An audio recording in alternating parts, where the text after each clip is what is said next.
Hi, ladies and gentlemen. Welcome to DTSPN. I'm Jacob Rudner. And I'm Noah Cameras, and a quick shout out to Ariel, who is still sick, so feel better and get well soon, Ariel. So this week we're going to talk a little bit about NFL Week 10 and a little about NFL Week 11. So if we look back at NFL Week 10, there were a few games that were pretty good, and one of the biggest ones was Chiefs-Broncos. Peyton Manning broke the record in that game in the first quarter, and then things started to go downhill. How do you feel? Now here's what I have to say about that one. One, the Broncos should not have started Peyton Manning in that game with the torn plantar fascia. Two, it was a great time for Peyton Manning to break the record, but since he was injured, it really hindered his play. Then three, he throws 4 interceptions, he gets benched for Brock Osweiler, so Peyton Manning goes from the highest peak from breaking the record to the lowest point. Yeah, and I don't know if this is a game that he's going to actually want to look back on. It's nice that he broke the record. Congratulations to him. But really, it wasn't a performance that you want to break a record on. He threw for 35 yards in 3 quarters, 4 interceptions, and 5 completions out of 20 passes.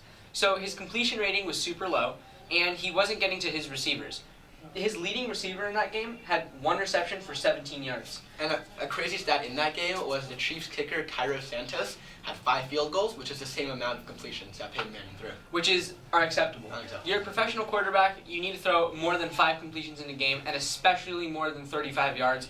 You'd expect at least 100 yards for a professional quarterback in a game. Anything lower than that is pretty unacceptable. Especially someone with Peyton Manning's stature in this league. Absolutely. I mean, 17 years in the league, and you expect somebody to be throwing for more than 35 yards in a game. But we also cannot give all the hate on him. I mean, he should not have played that game. It was the coaching staff's fault for even playing him. Yes, you want him to break the record, but maybe he can break it in 3-4 weeks. Let him rest first, and then he can break the record. And there has been news that injury has become worse now that he's played in that game, which I don't think is a very acceptable news to hear, because you shouldn't be playing somebody with the risk that he's going to get worse in that game, especially when they have an injury like that, which is serious. It's not a small injury, and if he's going to play in that game, you need to be aware that there's a good chance he's going to get a more injury. And for the Broncos, this is no rookie quarterback. This is no second-year quarterback. This is Peyton Manning, the MVP of the league before, the Super Bowl champion one time, one of, if not the greatest quarterback in the league. You got to rest him.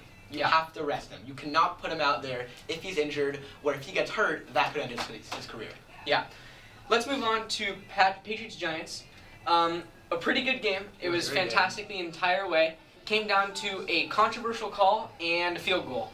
What do you think? Well, in that game, we learned that the Patriots will always find a way to win, but that Odell Beckham Jr.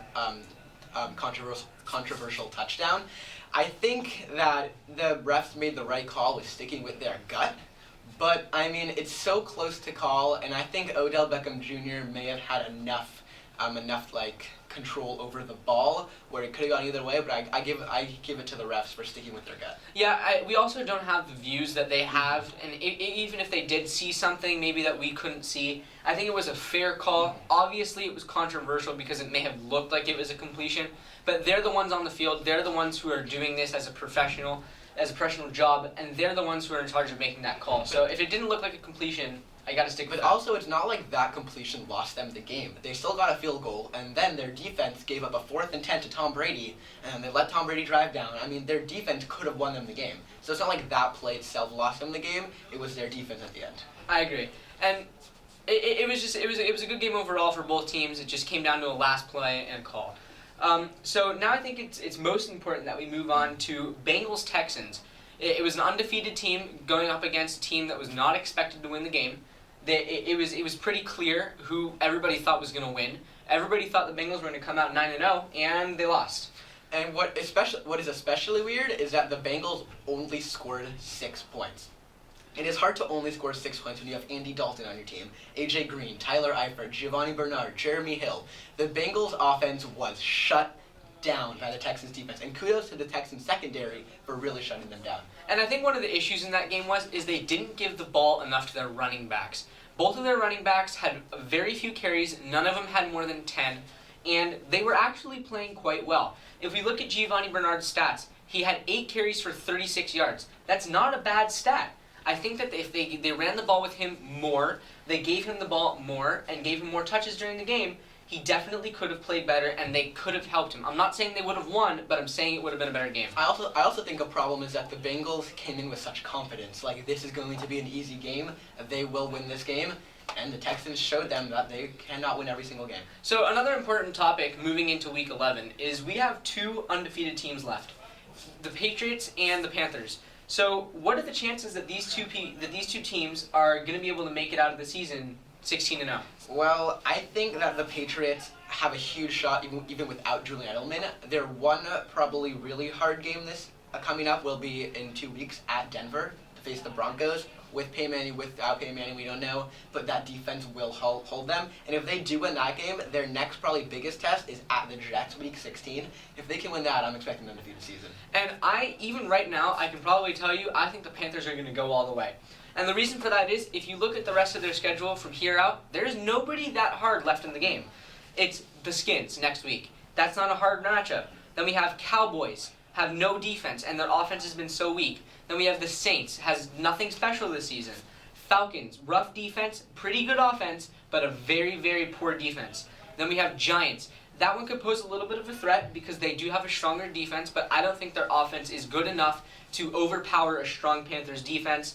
Then we have Falcons again, and then lastly we have the Buccaneers, who's a young team. I'm not saying the Bucs are bad, but I don't think that they're old enough and experienced enough on a defensive unit and offensive to beat the Panthers. I mean, I think that Cowboys game is a little iffy for the Panthers because if Tony Romo is playing this week, probably, and he'll probably play, and then he'll definitely play next week. So if he really does play well this week and get settled in, he might pose a threat to the Panthers' defense. But I think that the Panthers' defense will be able to hold up. And now that we're looking further on in the season, we can also start talking about playoffs. And one of the tightest races yet is AFC wildcard. And we're looking at Bills, Jets, Dolphins, Steelers, Chiefs, Raiders, Colts, and Texans. All these teams have at least 4 wins, and who do you think has the best shot? I mean, I think the 2 teams that will make it are going to be the Jets and the Steelers. The Steelers, I say because they have one of, if not the most high-powered offenses in the league. They have a top 10 quarterback. They have the number 1 or 2 receiver. They had the number 1 running back in Le'Veon Bell. Now he went down, but D'Angelo Williams has stepped in big time. I think the Jets are going to make it because of their defense. They have one of, if not the best defenses in the league. Their offense is there. Sometimes it's really good, sometimes it's not, but their defense really keeps them in the games. But that's where I think that you're wrong, because when you have a team that has great defense and then the offense that's like sometimes there or sometimes not there, you can't really rely on that to make a playoff team, which is why instead of the Jets, I'd have to say Bills. And the reason for that is that they have a mediocre offense and they have a good enough defense where they can make the stops, and they have the offense. I don't think that the Jets have the altogether offense to be a playoff team right now. But I think with the Jets, there's a saying defense wins games. Defense wins championships. I agree with that. I think if your defense can hold the other teams to nothing, and maybe a field goal, maybe 2, their offense is good enough to score at least a touchdown or 2. Their defense will not give up anything, and that's why they will win it. Right, but when you're playing teams that are better than them on like better defensive teams, then they're not going to have the offense to be able to match up against these teams, and I think that the Bills do. No, I'm saying if they're playing against a team that's going to shut down their offense, that offense is going to get nothing. Whereas the Bills, they have the unit to be able to fight up against a good defense like that, and they might even be able to win a game with a stronger defense on the other side, whereas the Jets might struggle a little bit more. Okay, but I would say in a head-to-head matchup, Jets-Bills, the Jets would beat the Bills. I don't care if it's been Buffalo, I don't care if it's in New York, the Jets will win. The Jets' defense will totally shut down the Bills' offense, and Chris Ivory is good enough to carry them. Fair enough. Okay, so we will now move on to our 4 questions. I will share Ariel's answer because he's not here. He'll give yours, maybe a quick opinion on a few of them. So, number 1, more passing yards, Andy Dalton or Carson Palmer? Ariel went Palmer. And I'm going to go Palmer as well. Palmer's more of a yards guy, Dalton's more of a touchdowns person, so Palmer's a safer pick. Next is more yards. Is it Chris Ivory's rushing yards or DeAndre Hopkins' receiving yards? Ariel went Hopkins. And I'm also going to go Hopkins. Hopkins is definitely a great, talented, deeper threat, so I'm going to have to stick with Hopkins. More receiving yards, Alshon Jeffrey or Emmanuel Sanders? Ariel went Jeffrey. And I'm going to go Sanders. Sanders is just a stronger player, and I think that he has more talent. More passing yards out of the 2 backups, Case Keenum or Brock Osweiler? Ariel went Keenum. I'm going to go for Osweiler. Osweiler proved something in that 1 quarter that he played with those 157 passing yards, and that's a sign for this week to come. That's it for us this week, ladies and gentlemen. We want to thank you all so much for watching. We really appreciate it. We hope to see you next week.